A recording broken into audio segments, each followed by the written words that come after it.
หยุดมาแล้วว่าต้องเอากาแฟใส่ลงไปในนี้กาแฟใส่นี้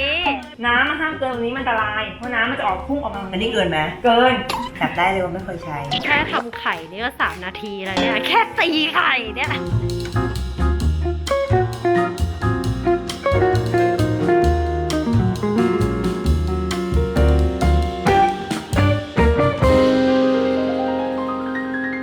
สวัสดีค่ะสวัสดีชาแนลทุกคนนะคะเก๋ก็เป็นหนึ่งคนนะคะที่เหมือนคนไทยทุกคนตอนนี้เลยค่ะคืออยู่บ้านเพราะว่าเราเนี่ยต้องช่วยกันนะคะคืออยู่บ้านเพื่อหยุดเชื้อโควิดคืออยู่บ้านเนี่ยเราก็จะปลอดภัยทำให้คุณหมอพยาบาลเนี่ยทำงานสบายขึ้นด้วยเก๋เนี่ยอยู่บ้านมาแล้วเนี่ยโอ้โห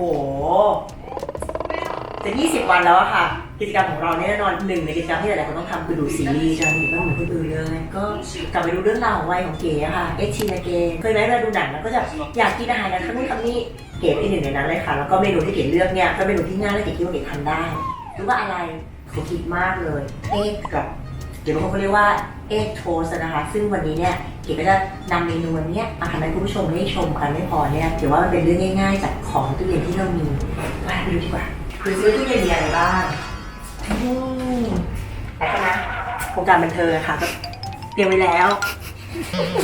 สารพัดแฮมแต่วันนี้จะมีอีกหนึ่งเมนูพิเศษด้วยเป็น Open Sandwich นะคะคือเก๋ก็แบบพยายามจะ international นะคะก็มีอาหารแบบสแกนดิเนเวียนจะมีแบบแซลมอนนะคะสารพัดผักที่มีในตู้เย็นแน่นอนอย่างนั้นก็ผักชีลาวกินได้เยอะหรือเปล่าไม่รู้แต่ว่ามันหน้าตาสวยเอาไว้หมดแล้วเก๋ก็เพิ่งรู้ว่าผักอันนี้มันเจ๋งมากเลยดี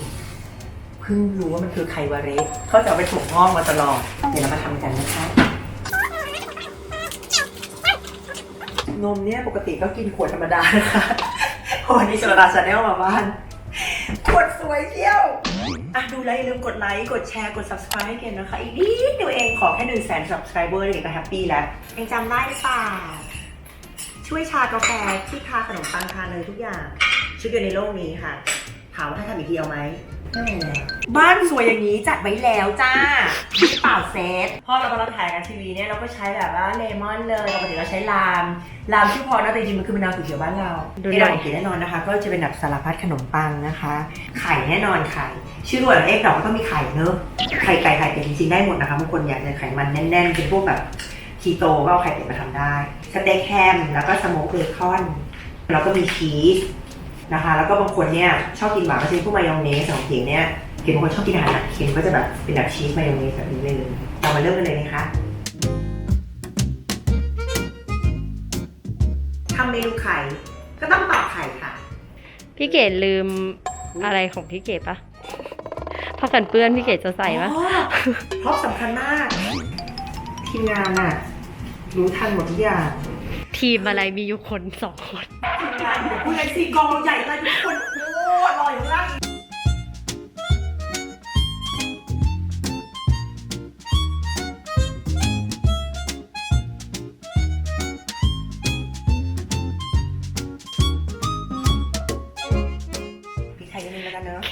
แค่ทำไข่นี่ก็3 นาทีแล้วเนี่ยแค่ตีไข่เนี่ยโอ้ย ฝีมือกับข้าวมันงานแล้วนะคะแต่ว่าเรื่องนี้ดูสิกับทำกับนี่คือแบบ ใส่เยอะจัง เอาจริงเหรอเอามันเต้นมันๆนะจริงๆกับป้ายคิดไม่ได้เลยคิดพอเราต้องน้อยกว่านี้เหรออันนั้นยังไม่ได้พอเนยละลายแค่นี้นะเห็นไหมก็คิวไข่แล้ว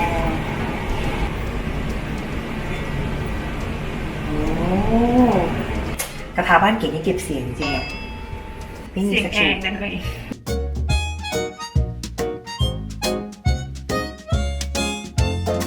ไข่เสร็จแล้วนะคะเราพักไข่ไว้ก่อน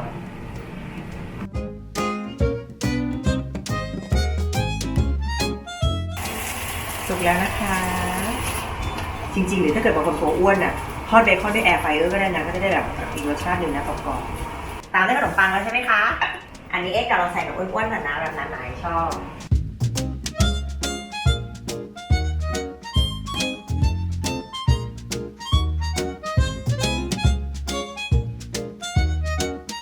มาถึงขั้นตอนการจัดวางนะคะซึ่งชีสเนี่ยเก๋ก็เตรียมไว้แล้วแต่ว่าบางคนเนี่ยซอสก็มีหลายอย่างบางคนแบบว่าใส่แบบมายองเนสแต่เก๋บางคนไม่ชอบอาหารหวานเท่าไหร่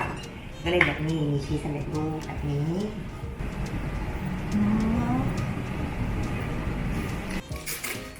ต้องวางแฮมลงไปก่อนพี่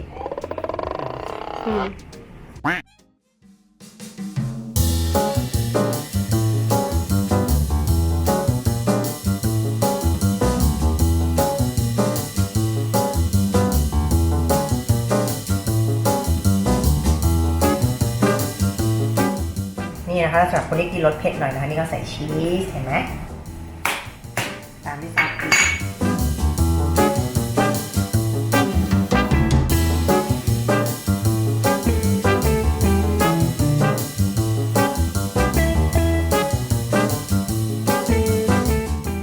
มาเมนูที่2ดีกว่า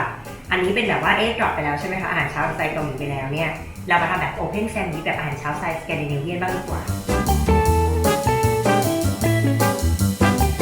โอเพนแซนด์วิชของเก๋นะคะก็จะเป็นแบบสไตล์สแกนดิเนเวียนอย่างนี้อะไรที่พรีเมียมแล้วก็มีทัฟเฟิลหมดในชั่วโมงนี้ซอสกลิ่นเห็ดทัฟเฟิลใส่ซอสไปนะคะจริงๆซอสอะไรก็ตามจริงๆมันแล้วแต่ความชอบนะคะบางคนชอบมายองเนสเลยหวานก็ได้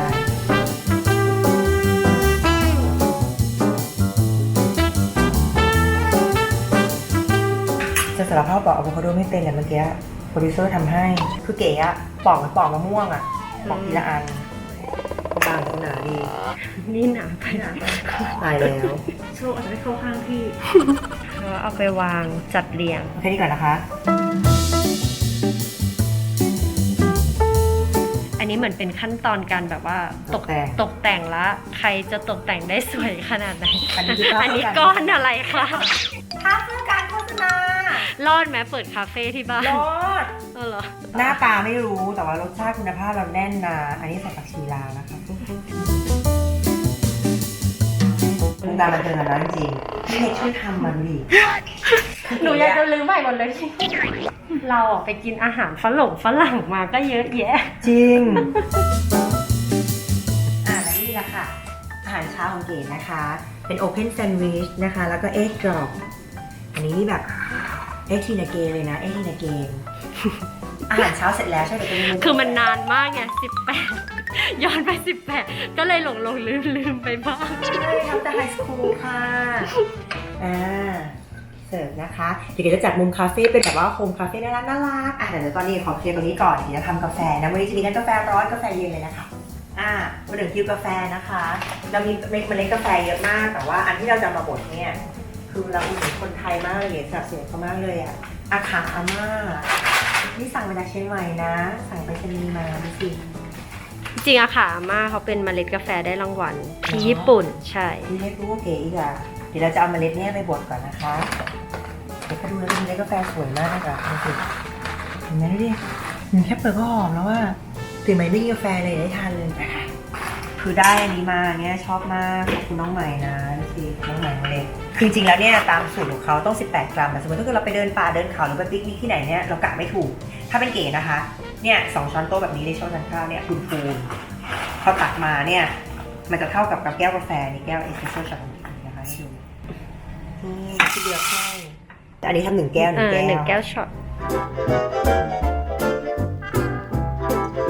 แนะนำนิดนึงว่าเครื่องบดกาแฟเนี่ยมันจะมีจุดๆแบบนี้เห็นไหมคะคือบอกความละเอียดของเม็ดคือสำหรับการใช้มอคค่าพอตเนี่ยเม็ดมันต้องประมาณแบบเม็ดน้ำตาลทรายคือไม่เล็กมากมอคค่าพอตเนี่ยไม่ทำเม็ดกาแฟละเอียดมากเพราะว่าเดี๋ยวมันก็จะล่วงลงไปใช่ยังดูเป็นแบบหยาบๆทั่วนั้นเหมือนดินนิดนึงดินแบบดินร่วนเม็ดกาแฟพร้อมแล้วนะคะอันนี้เอาที่กล่องใส่ตรงนี้นะคะเราไปก่อนตอนนี้จะเป็นช่วงทดลองชีวิตมากเลย KP Wifi ยังไม่จบสิ้นใส่น้ำไม่เกินวาล์วนะคะเห็นไหมใส่น้ำอย่างนี้นะคะความสูงก็ไม่เกินวาล์วนะนี่แล้วก็เอากาแฟใส่ลงไปทั้งหมดเลยหยุดว่าแล้วว่าต้องเอากาแฟใส่ลงไปในนี้กาแฟใส่นี้ใส่น้ำห้ามเกินวาล์วข้างบนกาแฟต้องใส่ในนี้น้ำมันห้ามเกินตรงนี้มันอันตรายเพราะน้ำมันจะออกพุ่งออกมาอันนี้เกินไหมเกินจับได้เลยว่าไม่เคยใช้แค่นี้พอแล้วอยากได้มากอยากสอนด้วยไม่ใช่อะไรกาแฟด้วยเห็นไหมเนี่ยรีวิวไปด้วยกันเลยมันอีกเช่นกันเขาไม่ได้จ้างนะคะที่ซื้อเองผมซื้อให้ของขวัญด้วยถ้าเขาจ้างต้องถ่ายใหม่ทั้งหมดต้องขาร้องไห้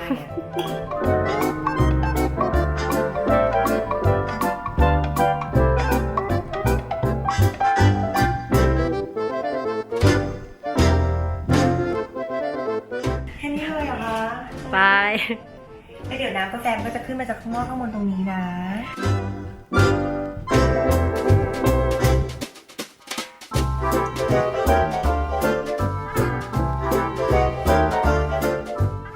ก าแฟร้อนไปแล้วนะคะก็จะมีกาแฟเย็นเรียกกาแฟน้ำส้มของเก๋นั่นเอง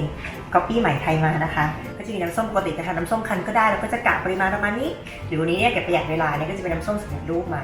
แบบน้ำแข็งมากาแฟน้ำส้มนะคะนี่เห็นไหมเอาน้ำแข็งใส่เรียบร้อยแล้วแล้วก็มีน้ำส้มสำเร็จรูปแต่จริงๆน้ำส้มคั้นก็ดีนะแต่อย่างที่บอกว่าวันนี้เราประหยัดเวลานะคะ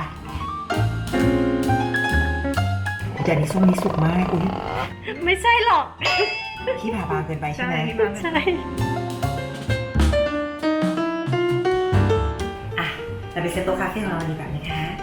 เดี๋ยวจะเรียกคุณซันไปทานอาหารเช้าเนี่ยปูหวานเช้าปูมา4 โมงเย็นแล้วค่ะปูวันนี้4 โมงเย็นและนี่แหละค่ะโฮมคาเฟ่ในฝันของเก๋นะคะขอสรุปเลยแล้วกันกับชลดาชันได้ว่าคงได้แต่ฝันต่อไปเก๋เพิ่งรู้ว่าการทำคาเฟ่อะไรอย่างเงี้ยมันละเอียดอ่อนมากเลยนะอาหารอร่อยเนี่ยคุณภาพดีเนี่ยมันก็เรื่องนึงแต่ว่าการตกแต่งหน้าตาสวยงามเนี่ยมันก็เป็นสิ่งสำคัญมากๆเลยมันจะมีความละเอียดอ่อนซึ่งต้องขอบคุณวันนี้นะคะไม่ใช่ใครเลยผู้เชี่ยวชาญโปรดิวเซอร์ของเก๋น้องเล็กผู้ช่วยที่แสนเดียวเก๋บาริสต้าน้องใหม่กาแฟแต่ละแก้วการบดเมล็ดกาแฟการปิ้งขนมปังการหั่นอะโวคาโดใครอยากจะให้กำลังใจเก๋นะคะเรียกว่าเป็นแม่บ้านมือใหม่ยังคงมือใหม่แต่งกันละปีแล้วยังมือใหม่อยู่ฝากกดไลค์กดแชร์แล้ว subscribe กับชลดาชาแนลด้วยนะคะและนี่แหละค่ะก็เป็นหนึ่งกิจกรรมยามว่างของเก๋คือเก๋ก็อยากจะอยู่บ้านอย่างมีความสุขแล้วก็มอบความสุขให้คุณผู้ชมด้วยนะคะขอบคุณมากๆสำหรับการติดตามค่ะพบกันใหม่โอกาสหน้าบ๊ายบาย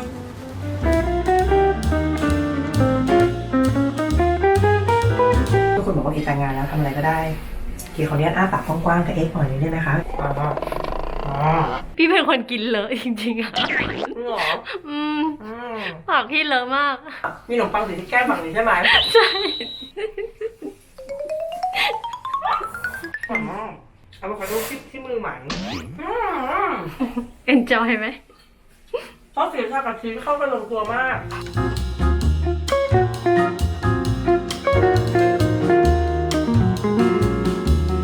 อย่าลืมกดไลค์กดแชร์หรือว่า subscribe นะคะกับเก๋อแกที่ชลดาชาแนลนะคะ